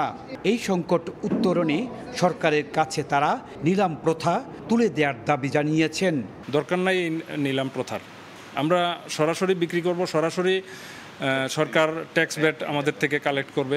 চায়ের প্রাইসটা মিনিমাম 300 টাকা ধার্য করা হয়, কারণ আপনার লোকাল মার্কেটে কিন্তু আপনি 500 টাকার নিচে কোনো চা পাবেন না। চা শিল্পের সংকট নিরসনে সিলেট ও মৌলভীবাজারের জেলা প্রশাসকের মাধ্যমে প্রধানমন্ত্রীর কাছে স্মারকলিপি দেন চা বাগানের মালিকেরা। রেকর্ড পরিমাণ চা উৎপাদনের পরও মহাসংকটে রয়েছে দেশের চা শিল্প। এই অবস্থায় প্রধানমন্ত্রীর হস্তক্ষেপ কামনা করেছেন চা বাগানের মালিকেরা। সিলেটের লাক্ষাতুরা চা বাগান থেকে ইকরামুল কবির, সময় সংবাদ। বিদেশে কর্মসংস্থান বাড়লেও প্রবৃদ্ধি নেই রেমিটেন্সে। 2 বছরে প্রায় 25 লাখ জনশক্তি দেশের বাইরে গেলেও প্রবাসী আয় থমকে আছে আগের জায়গায়। বৈধভাবে অর্থ পাঠাতে বিদেশি ব্যাংকগুলোর সঙ্গে দেশীয় ব্যাংকগুলোর চুক্তির পরামর্শ ব্যাংকারদের। আর আসন্ন বাজেটে প্রণোদনায় বরাদ্দ বাড়ালে রিজার্ভের পাল্লা ভারী হবে বলে মনে করেন অর্থনীতিবিদরা। কাজল আব্দুল্লাহর রিপোর্ট। রপ্তানি আর রেমিটেন্সে ভর করেই শক্ত অবস্থানে দেশের অর্থনীতি। তবে রপ্তানির পাল্লা ভারী হলেও বছরের পর বছর একই অবস্থানে প্রবাসী আয়ের চিত্র। পরিসংখ্যান বলছে 2022 সালের ডিসেম্বর পর্যন্ত বিশ্বের বিভিন্ন দেশে কর্মরত বাংলাদেশের সংখ্যা ছিল 1,47,70,034 জন। পরবর্তীতে এক বছরে এই সংখ্যায় যোগ হয়েছে আরও 13 লাখ নতুন কর্মী। বর্তমানে প্রবাসে বাংলাদেশি কর্মীর সংখ্যা প্রায় 1,64,00,000। এর মধ্যে 2 বছরেই 14 লাখের বেশি শ্রমিক বিদেশে পাড়ি জমিয়েছেন, কিন্তু রেমিটেন্স আয় পড়ে আছে $2,200 কোটি ঘরেই। প্রশ্ন, তাহলে বাড়ছে না কেন রেমিটেন্স? অর্থনীতিবিদদের মত, আসছে বাজেটে জোর দিতে হবে দক্ষতা উন্নয়নে, বৃদ্ধি করতে হবে প্রণোদনা। এতে আয় বাড়বে $5 থেকে $10 বিলিয়ন। আমরা চাইলে কিন্তু $5 থেকে $10 বিলিয়ন অ্যাডিশনাল যে রেমিটেন্স সেটা কিন্তু ফর্মাল চ্যানেল নিয়ে আসতে পারি, এবং এটার জন্য আমাদের তেমন কোনো কিছু করতে হয় না, শুধু কিছুটা দক্ষতার উন্নয়ন এবং সেখানে খুব সামান্য পরিমাণে হয়তো ইনসেন্টিভ দেওয়া যায়। তো এইভাবে করে আমরা যদি করি তাহলে সেটা দেশের জন্য ভালো। ব্যাংকাররা বলছেন, প্রবাসে অর্থ প্রেরণের ব্যবস্থাপনা সহজ করতে ব্যাংকের শাখা নয়, চুক্তি করতে হবে সংশ্লিষ্ট দেশগুলোর ব্যাংকের সঙ্গে। বাড়ি বাড়ি সচেতনতা সৃষ্টির পরামর্শ দিয়েছেন তারা। যারা বিদেশে থাকে, যারা প্রতিনিয়ত রেমিটেন্স পাঠায়, তো এগুলো যদি জেলা প্রশাসকের নেতৃত্বে অথবা এখানে তো পাবলিক ফিগার আছে, এখন জনপ্রতিনিধি আছে, তারা কিন্তু স্টেপ নিতে পারে, নিয়ে কাজ করতে পারে। এখন আর যে টেকনোলজি ডেভেলপমেন্ট করেছে, এখন শুধু আমাদের এই বাংলাদেশের অফিস ওখানে ট্রান্সফার করে কোনো দরকার নেই, বরং ওই দেশের ব্যাংক বা এক্সচেঞ্জগুলোর সাথে যে লিগাল অ্যারেঞ্জমেন্ট করলে সেইটাই আমাদের সবচেয়ে ইফেক্টিভ হবে। না হলে আমাদের বাংলাদেশের লোক পাঠাইতে গেলে, যেভাবে এস্টাবলিশমেন্ট করতে গেলে ইনফ্রাস্ট্রাকচার খরচ করতে হয়, এবং ওই সব দেশে কমপ্লায়েন্স ইস্যু প্রবাসী আয় বাড়ানোর জন্য রেমিটেন্স প্রেরণকারীদের আর্থিক সুবিধা হিসেবে স্বদেশে ফিরে এলে কর্মসংস্থানে অগ্রাধিকার ভিত্তিতে সরকারি সেবা প্রদান, বিমানবন্দরে অভ্যর্থনা দেয়া সহ সব ধরনের কার্যক্রম দ্রুত শেষ করার দিকেও গুরুত্ব দেওয়ার পরামর্শ সংশ্লিষ্টদের। কাজল আব্দুল্লাহ, সময় সংবাদ, ঢাকা। আসন্ন বাজেটে করের উপর নির্ভরতা বিপজ্জনক হয়ে উঠতে পারে বলে মত অর্থনীতিবিদদের। করনীতি বাস্তবায়নে অনিয়ম, দুর্নীতি আর বৈষম্য দূরীকরণে জোর দেন তারা। বাজেট বাস্তবায়নে অন্তরায় খুঁজতে এফডিসির ছায়া সংসদ বিতর্কে উঠে আসে এসব বিষয়। মূল্যস্ফীতি, ডলার সংকট, অনিয়ন্ত্রিত দ্রব্যমূল্য, আর্থিক খাতে অনিয়ম, বৈদেশিক ঋণের চাপ, এমন নানা চ্যালেঞ্জের মধ্যেই আসছে 2024-25 অর্থ বছরের বাজেট। এবারের বাজেটের আকার হতে পারে 7,96,900 কোটি টাকা। বিশাল এই বাজেট বাস্তবায়নে 80% অর্থই রাজস্ব আয় থেকে পাওয়ার আশা সরকারের। বাজেট বাস্তবায়নে রাজস্ব আয়ের এমন লক্ষ্যমাত্রা পূরণ কতটা কঠিন তা নিয়ে শনিবার এফডিসিতে অনুষ্ঠিত হয় এক ছায়া সংসদ বিতর্ক। এতে পক্ষে বিপক্ষে যুক্তি তুলে ধরেন প্রতিযোগীরা। রাজস্ব আয় আমাদের 80% সাহায্য করছে, 20% দিয়ে আপনারা কি করবেন আমি এখনো বুঝতে পারছি না। রাজস্ব আয় বৃদ্ধি করে কেন জনগণের উপর অতিরিক্ত ট্যাক্সের বোঝা আপনি চাপিয়ে দিবেন? আসন্ন বাজেটে রাজস্ব আদায়ের সম্ভাব্য লক্ষ্যমাত্রা পূরণ সম্ভব নয় জানিয়ে অর্থনীতিবিদরা বলছেন, বাজেট বাস্তবায়নে রাজস্ব আদায় মূল উৎস হওয়া উচিত নয়। অনিয়ম, দুর্নীতি আর বৈষম্য দূরীকরণ জোর দেন তারা। এত কম রাজস্ব আয় দিয়ে সরকারের বেতন ভাতা ইত্যাদি চলতি যেসব ব্যয়, সেগুলোই তো মেটানো কঠিন, উন্নয়ন ব্যয় তো দূরের কথা। আয়কর ফাঁকি না কমিয়ে শুধু পরোক্ষ কর আরোপ করলে উচ্চ দ্রব্যমূল্য মানুষকে আরও চাপে ফেলবে বলেও মত তার। ব্যবসায়ীদের মধ্যে বড় অংশই কিন্তু ঠিকভাবে ভ্যাট দেন না, অথচ ভ্যাটের আরোপের ফলে দ্রব্যমূল্য ঠিকই বাড়ে। অনুষ্ঠানে বাজেট সামনে রেখে প্রকল্প গ্রহণের ক্ষেত্রে সতর্কতা অবলম্বন, শেয়ার বাজারে করারোপ সহ 10 দফা প্রস্তাব তুলে ধরেন ডিবেট ফর ডেমোক্রেসির চেয়ারম্যান হাসান আহমেদ চৌধুরী কিরণ। প্রায় 80%। আলতাফ হোসাইন, সময় সংবাদ, ঢাকা। চট্টগ্রামের হাটহাজারীর কাটিরহাট মহিলা ডিগ্রি কলেজে চতুর্থ আন্তঃস্কুল কলেজ ও মাদ্রাসা বিতর্ক প্রতিযোগিতা সমাপনী অনুষ্ঠান হয়েছে। শনিবার বিকেলে কলেজের আইসিটি মিলনায়তনে সমাপনী অনুষ্ঠানে প্রধান অতিথি হিসেবে ছিলেন কলেজ গভর্নিং বডির সভাপতি, সাবেক সেনাপ্রধান lieutenant general M Harunur Rashid. Hathazari উপজেলার 20টি শিক্ষা প্রতিষ্ঠান অংশগ্রহণে বিতর্ক প্রতিযোগিতায় স্কুল পর্যায়ে চ্যাম্পিয়ন হয় কাটিরহাট উচ্চ বিদ্যালয় এবং রানার আপ হয় কাটিরহাট বালিকা উচ্চ বিদ্যালয়। টিটু মুন্সির কণ্ঠে বিদ্রোহী কবিতার আবৃত্তি, ফেরদৌস আরার কণ্ঠে নজরুলের জনপ্রিয় গানের পরিবেশনা, প্রবন্ধ পাঠের মধ্য দিয়ে জাতীয় কবি কাজী নজরুল ইসলামকে স্মরণ করা হয়েছে। শনিবার গাজীপুরের কাউরাইত KN উচ্চ বিদ্যালয় মাঠে কাজী নজরুল ইসলামের জন্মজয়ন্তীর আয়োজন করে বাংলাদেশ ভারতীয় হাইকমিশনের ইন্দিরা গান্ধী সাংস্কৃতিক কেন্দ্র ও Netaji Subhash Kazi Nazrul social and cultural affairs trust. অনুষ্ঠানে বিদ্রোহী কবিকে নিয়ে দীর্ঘ প্রবন্ধ উপস্থাপন করা হয়। এছাড়া নজরুলের বিদ্রোহী ও সাম্যের গান ও কবিতা আবৃত্তিরও আয়োজন করা হয়। নির্মাণের 20 বছরেই জরাজীর্ণ হয়ে পড়েছে নেত্রকোনার মেদিনী ইউনিয়ন পরিষদ ভবন। শুধুমাত্র একজন পশু চিকিৎসক ভাঙা রুমে ঝুঁকি নিয়ে প্রশাসনিক কার্যক্রম চালাচ্ছেন। সেবা না পেয়ে ক্ষুব্ধ স্থানীয়রা। আলপনা বেগমের পাঠানো তথ্য, আবু সুফিয়ানের ছবি নিয়ে রিপোর্ট। জরাজীর্ণ ভবনে ভাঙা সব দরজা জানালা, বেশিরভাগ দেয়ালে ফাটল। মাত্র 20 বছরে ব্যবহার অনুপযোগী হয়ে পড়েছে প্রায় 30 লাখ টাকার অবকাঠামো। নতুন জমিতে মাটি ভরাটের পরপরই 2004 সালে নির্মাণ করা হয় নেত্রকোনা সদর উপজেলার মেদিনী ইউনিয়ন পরিষদ ভবন। এরপর আর কোনো সংস্কার না করায় 2 দশকেই ভুতুড়ে পরিবেশ। রক্ষণাবেক্ষণের দায়িত্ব ইউনিয়ন পরিষদের হলেও অবহেলা নিয়ে পরস্পরকে দোষারোপ করছেন বর্তমান ও সাবেক চেয়ারম্যান। জনগণের জন্য করা হয়েছে কাজের জন্য, এইগুলার কোনো প্রতিফলন এখানে। স্থানীয় সরকারের জায়গা, উনি দেয়ালছে জমি, একটা স্কুলের 33% দেয়ালছে, ভূমি অফিসে 33% দেয়ালছে, 10% দিচ্ছে একটা আনসার অফিস। ঝুঁকিপূর্ণ ভবনে বসেন না কোনো চেয়ারম্যান, মেম্বার সহ কোনো কর্মচারী। শুধুমাত্র একজন পশু চিকিৎসক ভাঙা রুমে ঝুঁকি নিয়ে প্রশাসনিক কার্যক্রম চালাচ্ছেন। দরজা ভাঙ্গা, জানালা ভাঙ্গা, এরপরে এনে দেন কম্পিউটার ছিল এই রুমও তো ভাঙ্গা। 1 বছর ধরে এই অবস্থা, আমরা এইগুলা রাত্রে পাহারা দিই। এলজিইডি জানায় 3 বছর পর পর ভবন মেরামত করতে হয়। মেদিনী ইউনিয়ন পরিষদ ভবনের বিষয়ে পরিষদ কর্তৃপক্ষ থেকে কোনো বরাদ্দ চাওয়া হয়নি। আমরা হলাম বাস্তবায়নকারী দাস, সিদ্ধান্ত গ্রহণকারী নাম। পরিষদ থেকে এটা সিদ্ধান্ত নিয়ে আমাদের কাছে প্রাক্কলন চাবে, তখন আমরা প্রাক্কলন করে দেবো, আমরা ব্যবস্থা নেব। অবশ্য উপজেলা প্রশাসন জানায় সদর উপজেলার 4টি ইউনিয়ন পরিষদ ভবনের প্রাক্কলন সহ মন্ত্রণালয়ে পাঠানো হয়েছে। স্থানীয় সরকার মন্ত্রণালয়ে আমরা এই সংস্কার ও মেরামত বরাদ্দ চেয়ে পাঠিয়েছি। আমরা যতটুকু জানি এটা খুব দ্রুতই অনুমোদন হলে আমরা বরাদ্দ পেয়ে যাব। উপজেলা প্রশাসনের তথ্য মতে সদর উপজেলার 12টি ইউনিয়ন পরিষদের মধ্যে ভবন রয়েছে মাত্র 7টিতে, আর ভবন ছাড়াই কার্যক্রম চলছে 5টির। সময় সংবাদ, নেত্রকোনা। বিএনপির জন্য সাম্প্রদায়িক শক্তি মাথা চারা দিয়ে উঠছে বলে অভিযোগ করেছেন আওয়ামী লীগের সাধারণ সম্পাদক ওবায়দুল কাদের। অন্যদিকে বিএনপির জ্যেষ্ঠ যুগ্ম মহাসচিব রুহুল কবির রিজভী বলেছেন, দেশের গণতন্ত্র আজ অবরুদ্ধ। জাতীয় কবি কাজী নজরুল ইসলামের জন্মবার্ষিকীতে তার সমাধিতে শ্রদ্ধা শেষে এসব কথা বলেন দুই দলের নেতারা। অন্যায়ের বিরুদ্ধে প্রবল দ্রোহের আগুন জ্বালালেও ঠিক হিমালয়ের শুভ্রতার মতোই যেন প্রেমময় নজরুল। তাই তো বিদ্রোহ প্রতিরোধের বাণী জ্বালিয়েও তিনি দ্রোহ ও প্রেমের কবি। কাজী নজরুল ইসলামের ১২৫তম জন্মবার্ষিকী উপলক্ষে হাজারো মানুষের পদচারণায় মুখর ঢাকা বিশ্ববিদ্যালয় এলাকার কবির সমাধি প্রাঙ্গণ। ফুলেল শ্রদ্ধা জানান কবি পরিবারের সদস্য ও নজরুল ভক্তরা।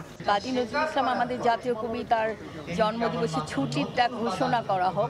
আমরা তখনই বলতে পারবো যে নজরুলকে আমরা সর্বান্তকরণে ধারণ করছি যখন আমরা দেখব জাতীয় জীবনে আমরা সামগ্রিকভাবে অসাম্প্রদায়িকতাকে প্রতিষ্ঠিত করতে পেরেছি। কবির সমাধিতে শ্রদ্ধা জানান আওয়ামী লীগ, বিএনপি সহ বিভিন্ন রাজনৈতিক, সামাজিক, সাংস্কৃতিক দলের সদস্যরা। নজরুলের দেখানো পথে অসাম্প্রদায়িক দেশ গড়ার প্রত্যয় ব্যক্ত করেন ওবায়দুল কাদের। কবির সমাধিতে শ্রদ্ধা নিবেদন শেষে তিনি অভিযোগ করেন, সাম্প্রদায়িক শক্তি বিএনপির জন্য মাথাচাড়া দিয়ে উঠেছে। এদিকে দেশের গণতন্ত্র আজ অবরুদ্ধ বলে মন্তব্য করেছেন বিএনপির সিনিয়র যুগ্ম মহাসচিব রুহুল কবির রিজভী। এর আগে দলটির পক্ষ থেকে নজরুলের সমাধিতে শ্রদ্ধা জানানো হয়। আমরা যখন কারাগারে যাই তখন নজরুলকে স্মরণ করি। আমরা গণতন্ত্রের জন্য লড়াই করছি বলে আমরা আমাদেরকে সাজা দিচ্ছে, আমাদের কারাগারে নিয়ে যাওয়া হচ্ছে। অপরাধীকে অপরাধের মানদণ্ডে তাদের জেল জুলুম হয়, তাদের বিরুদ্ধে মামলা হয়। এখানে কোনো বিএনপি বা কোনো দলের ব্যাপারে আমরা নির্বাচনের পর নতুন করে আমরা কোনো চিন্তা ভাবনা করিনি। শুধু নজরুলকে স্মরণ নয়, মনে প্রাণে নজরুল ধারণ হোক সারা বছর, এমনটাই প্রত্যাশা সবার। উম্মে হানি, সময় সংবাদ, ঢাকা।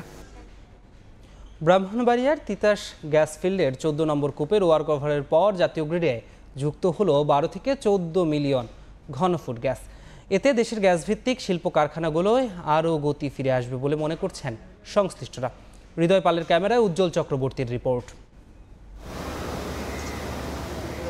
ব্রাহ্মণবাড়িয়ার সদর উপজেলার সরাইল বিশ্ব রোড মোড়ে অবস্থিত তিতাসের 14 নম্বর কূপটি গত 2000 সালে খনন করা হয়। ওই সময় কূপটিতে দৈনিক 29.5 মিলিয়ন ঘনফুট গ্যাস উৎপাদন ক্ষমতা সম্পন্ন ছিল। তবে উৎপাদনের 2 দশক পর 2021 সালে গ্যাসের সঙ্গে মাত্রাতিরিক্ত পানি ওঠায় 2021 সালের 1 নভেম্বর কূপটি বন্ধ ঘোষণা করে গ্যাস ফিল্ড কর্তৃপক্ষ। বন্ধ হওয়ার 2 বছর পর চলতি বছরের 19 মার্চ 75 কোটি টাকা ব্যয়ে তিতাস গ্যাস ফিল্ডের 14 নম্বর কূপের ওয়ার্কওভার কাজ শুরু করে বাপেক্স। প্রকল্প পরিচালক জানান, চলতি সপ্তাহের 21 মে তিতাসের 14 নম্বর কূপ থেকে পরীক্ষামূলক গ্যাস উত্তোলন শুরু হয়। এই কূপ থেকে প্রতিদিন 12 মিলিয়ন ঘনফুট গ্যাস জাতীয় গ্রিডে যুক্ত হচ্ছে। 3355 মিটার পর্যন্ত খনন করা হয় প্রথমেই, এবং তখন এটা নিচের দিকে প্রোডাকশন ছিল না। 835 মিটারে থেকে লাস্ট প্রোডাকশন ছিল। আমরা এখন 3079 থেকে 87 মিটারে যে লেয়ারটা বি লেয়ার, সেখান থেকে গ্যাস প্রোডাকশন দিচ্ছি। দেশীয় উৎস থেকে গ্যাসের উৎপাদন বাড়াতে 2D এবং 3D সিসমিক সার্ভে করা হচ্ছে বলে জানান পেট্রো বাংলা চেয়ারম্যান। 2028 সাল পর্যন্ত আমরা 100টা কূপ বেশি আরও খনন করতে চাচ্ছি, অর্থাৎ 148টা কূপ আমরা খনন করতে যাচ্ছি। এই কূপগুলো খনন করা হলে প্রায় আমার 2000 MMCFD গ্যাস কিন্তু এখানে আসবে। জ্বালানি সচিব জানান, 48টি নতুন কূপ খনন ওয়ার্কওভার করা হচ্ছে। আগামী 1 থেকে 1.5 বছরের মধ্যে মোট 618 MMCFD গ্যাস জাতীয় গ্রিডে যুক্ত করার লক্ষ্যে কাজ চলছে বলে জানান সচিব। সিলেটের নতুন একটা কূপে 21 মিলিয়ন অস্তিত্ব পেয়েছে। তো সব মিলিয়ে আমরা আশাবাদী, আমরা যে এই কাজগুলো করছি আমাদের 48টি কূপ, নতুন কূপ খনন, ওয়ার্কওভার এবং ইত্যাদি কাজের জন্য আমাদের টার্গেট হলো আগামী 1-1.5 বছরের মধ্যে যাতে টোটাল 618 MMCFD গ্যাস আমাদের গ্রিডে সংযুক্ত হয়। Bangladesh gas field company limited Titas, Habiganj, Bakhrabad ও মেঘনা গ্যাস ফিল্ড সহ বন্ধ থাকা 7টি কূপ ওয়ার্কওভারের জন্য 523 কোটি টাকা ব্যয়ে একটি প্রকল্প হাতে নেয়। এর মধ্যে 4টি কূপের ওয়ার্কওভার কাজ করছে বাপেক্স, বাকি 3টির কাজ দেয়া হচ্ছে বিদেশি প্রতিষ্ঠানকে। সময় সংবাদ, Brahmanbaria. Asian business excellence award পেয়েছেন বাংলাদেশের 8 জন। পর্যটন ও বাণিজ্যিক শিল্প উন্নয়ন শীর্ষক পুরস্কার বিতরণী ও আলোচনা সভার সহযোগী আয়োজক ছিলেন মালদ্বীপ বাংলাদেশ ফ্রেন্ডশিপ সোসাইটি ও south Asian business partnership summit. Khandaker Omar ফারুকের তথ্য ও ছবিতে বিস্তারিত। ভারত মহাসাগরে অবস্থিত মালদ্বীপ এখন প্রতিবেশী চীন, ভারত সহ বিশ্বের বিভিন্ন দেশের কাছে ক্রমেই গুরুত্বপূর্ণ হয়ে উঠেছে। এসব দেশ প্রতিনিয়ত বিনিয়োগ বাড়াচ্ছে ছোট্ট দেশটিতে। এবার গুরুত্বপূর্ণ এই দেশটিতে আয়োজিত হয়েছে south Asian business excellence award 2024। এর মাধ্যমে প্রতিযোগিতামূলক এ বাজারে বিভিন্ন শিল্পের ক্ষেত্রে পথপ্রদর্শক ব্যক্তি বা প্রতিষ্ঠানকে স্বীকৃতি জানানো হয়। শুক্রবার রাতে রাজধানী মালের ইন্টারন্যাশনাল ভিলা কলেজ অডিটোরিয়ামে অনুষ্ঠিত হওয়া এবারের আয়োজনে 8টি দেশের 30 জনের মধ্যে বাংলাদেশের 8 জন পেয়েছেন এ পুরস্কার। এতে বাংলাদেশ সহ ভারত, পাকিস্তান, নেপাল, শ্রীলঙ্কা, মালদ্বীপ, আফগানিস্তান ও ভুটান অংশ নেয়। বাংলাদেশ সহ দক্ষিণ এশিয়ার পর্যটন ও বাণিজ্যিক শিল্পের সম্ভাবনাময় দিকগুলোর বিষয়ে গুরুত্ব আরোপ করে বক্তব্য রাখেন বাংলাদেশ হাই কমিশনার। বিদেশের মাটিতে পুরস্কার অর্জনের মধ্য দিয়ে বাংলাদেশের সুনাম বাড়বে বলে মনে করেন পুরস্কার গ্রহণ করতে আসা বাংলাদেশিরা। সেই সঙ্গে দক্ষিণ এশিয়ার ব্যবসায়ীদের মধ্যে বন্ধনকে আরও সুদৃঢ় করবে বলে আশা প্রকাশ করেন ব্যবসায়ীরা। সময় সংবাদ। এদিকে সিরিজ হারলেও শেষ ম্যাচে টাইগারদের দাপুটে জয় স্বস্তি দিয়েছে প্রবাসী বাংলাদেশিদের। হিউস্টনের প্রেইরি ভিউ ক্রিকেট গ্রাউন্ডে তৃতীয় টি20তেও লাল সবুজের হয়ে গলা ফাটিয়েছেন অসংখ্য টাইগার সমর্থক। যুক্তরাষ্ট্রে এসব প্রবাসীদের কথা শুনেছেন লস্কর আল মামুন। সিরিজ আগেই হাতছাড়া হয়েছে, তাতে কি? প্রিয় জন্মভূমির সমর্থনে শেষ ম্যাচেও মাঠে হাজির বিপুল সংখ্যক প্রবাসী বাংলাদেশি। প্রথম 2 ম্যাচে না পারলেও দলের ওপর বিশ্বাসটা ঠিকই ছিল এসব সমর্থকদের। বিরাট ব্যবধানে জয় মিলেছে অবশেষে। এখন প্রত্যাশা এই মোমেন্টামে ছন্দে ফিরবে নাজমুল হোসেন শান্তর দল। 2 ম্যাচের হতাশার পর আজকে আশার বাণী, অলওয়েজ বাংলাদেশের সাথে আছি এবং গুড লাক বাংলাদেশ। বাংলাদেশের কাছে যে ধরনের খেলা প্রত্যাশা করি তারা সেইভাবে প্রত্যাশা মতো খেলতে পেরেছে। আশা করি ওয়ার্ল্ড কাপে তারা এই মোমেন্টামটা ধরে রাখবে এবং সেকেন্ড রাউন্ডটা নিশ্চিত করবে। একটা মোমেন্টাম নিয়ে, কনফিডেন্স নিয়ে আমরা হাই শেষ করছি। আশা করি শ্রীলঙ্কার সাথে এই কনফিডেন্সটা কাজে দেবে। গো টাইগার্স। বিশ্বকাপের আগে তো দারুণ জয় এনে দিয়েছে, সেটি অবশ্যই বড় বিশ্বকাপে একটা বড় মোমেন্টাম বাংলাদেশ দল ফিরে পাবে বলে আশা করি। Finally we won the match. I'm really happy and excited. This is the strong comeback we needed and we got the strong comeback, so hopefully we will do well in the World Cup now inshallah. হিউস্টনে বাংলাদেশের record গড়া জয়, মাঠে যাওয়া সমর্থকরা পুরোপুরি সন্তুষ্ট। লাল সবুজের সমর্থনে বিশ্বকাপেও গলা ফাটানোর অঙ্গীকার অনেকের। আমি শ্রীলঙ্কা ভার্সেস বাংলাদেশের যে ম্যাচটা, এটা ডালাসে দেখতে যাব। হোপফুলি বাংলাদেশ ইনশাআল্লাহ জিতবে এবং and I am very hopeful with their mindset and the body language that they showed today. So they actually showed their true face today. So I think that's a good gesture for all of us. USA আমরা যারা প্রবাসী আছি তাদের সকলের সর্বোচ্চ দোয়া এবং সমর্থন আমাদের বাংলাদেশ টিমের জন্য থাকবে। আমরা ডালাসেও যাব, ডালাসে গিয়ে বাংলাদেশ এবং শ্রীলঙ্কা ম্যাচে বাংলাদেশের জন্য রুটিং করব। Let's see, go tigers. কেবল দর্শক নয়, বিশ্বকাপ ভেন্যুতে পাওয়া প্রথম জয়ে স্বস্তি ফিরেছে ক্রিকেটারদের চোখে মুখেও। সমর্থকরা শেষ পর্যন্ত সাহস জুগিয়ে গেছে। দারুণ জয়ে সে কষ্টের প্রতিদানও মিলেছে। এখন লক্ষ্য সামনে এগিয়ে যাওয়া। হেসে খেলে দারুণ দাপুটে এক জয় পেয়েছে বাংলাদেশ। প্রিয় দলের কাছে এমন খেলাই তো দেখতে চায় কোটি দর্শক। তবে ক্রিকেটকে বলা হয় মহাগৌরবময় অনিশ্চয়তার খেলা। তারপরও এই জয়ের ধারা অব্যাহত রেখে বিশ্বকাপের মূল পর্বে প্রথম খেলায় শ্রীলঙ্কাকে হারিয়ে বাংলাদেশ খেলবে পরবর্তী রাউন্ডে, এমনটাই প্রত্যাশা ক্রিকেট প্রেমী সকলের। লস্কর আল মামুন, সময় সংবাদ, যুক্তরাষ্ট্র। পর্দা নামতে যাচ্ছে জনপ্রিয় ফ্র্যাঞ্চাইজি লিগ আইপিএলের। শিরোপার মঞ্চে লড়বে দুই জায়ান্ট, কলকাতা নাইট রাইডার্স এবং সানরাইজার্স হায়দ্রাবাদ। ম্যাচটি মাঠে গড়াবে বাংলাদেশ সময় রাত ৮টায়। ভারতের চেন্নাই থেকে তারেক হাসান শিমুলের রিপোর্ট। ফাইনালের মহারণের আগে চিন্তার ভাঁজ আইপিএল কর্তাদের। বঙ্গোপসাগরে সৃষ্ট নিম্নচাপের প্রভাব পড়েছে চেন্নাইতেও। ম্যাচের আগের দিনই নমুনা দেখা গেল। শেষ প্রস্তুতির জন্য মাঠে এসে ক্রিকেট নয়, ফুটবলে মেতে উঠল কলকাতা নাইট রাইডার্স। কারণ উপায় যে নেই, বৃষ্টির বাধায় অনুশীলনটা ঠিকঠাক করতে পারেনি শ্রেয়াস আইয়ারের দল।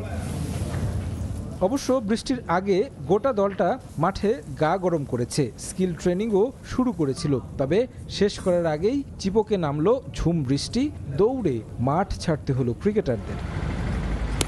প্রথম কোয়ালিফায়ার্সের পুনরাবৃত্তি হতে যাচ্ছে চিপোকে। তবে এবারের উইকেট স্পিনিং ট্র্যাক, তাই টসটা বড় ফ্যাক্টর হয়ে দাঁড়াবে ম্যাচের ভাগ্য নির্ধারণে। কলকাতার স্পিন শক্তি এগিয়ে রাখবে দলটাকে। সুনীল নারাইনের সঙ্গে বরুণ চক্রবর্তী হুমকি হতে পারেন ট্রাভিস হেড, ক্লাসেনদের সামনে।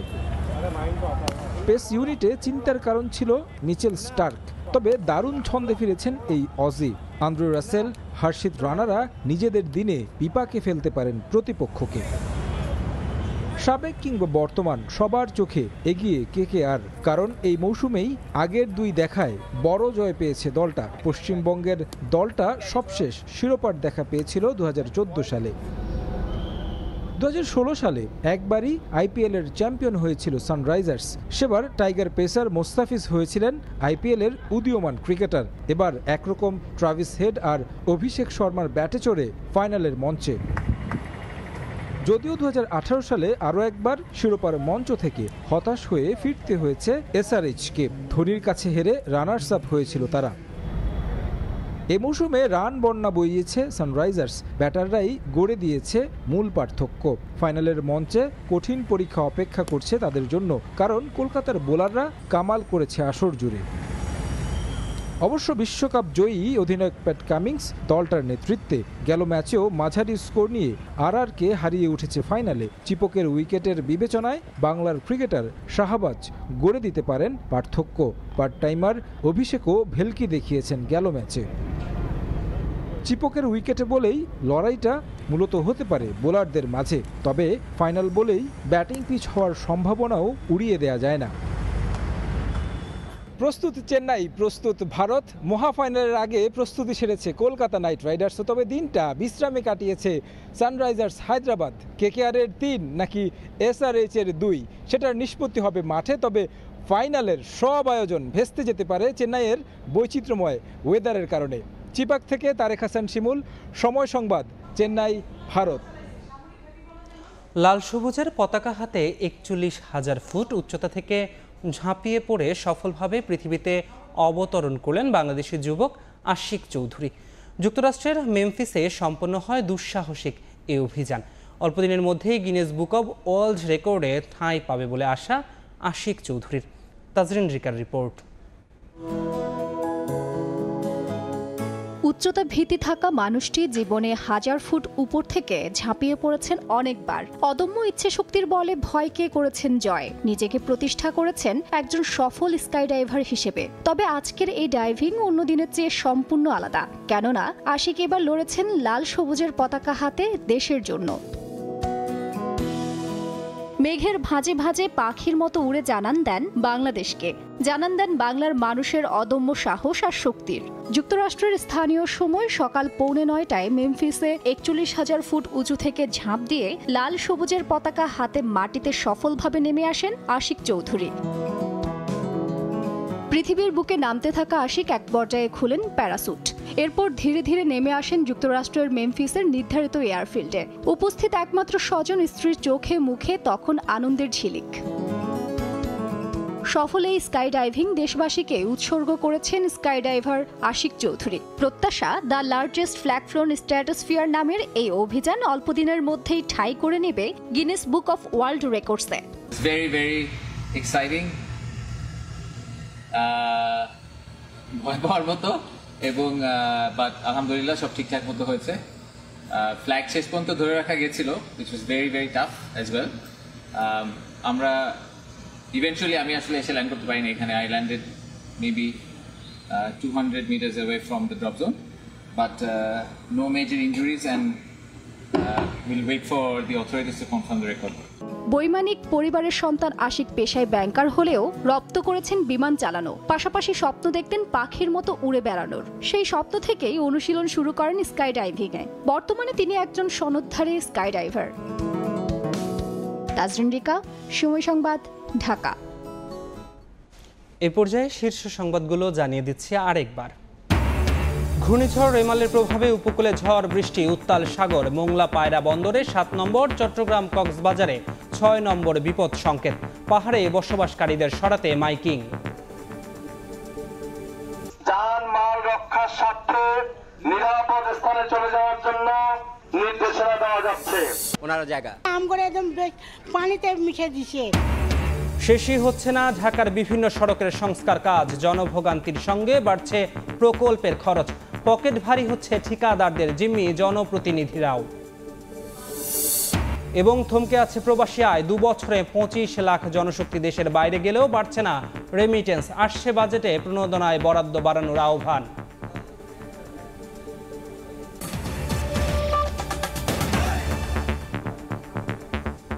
এই ছিল ভোরের সময়, এরপর দেখবেন সকালের সময়, থাকবেন মাকসুম আলম খান।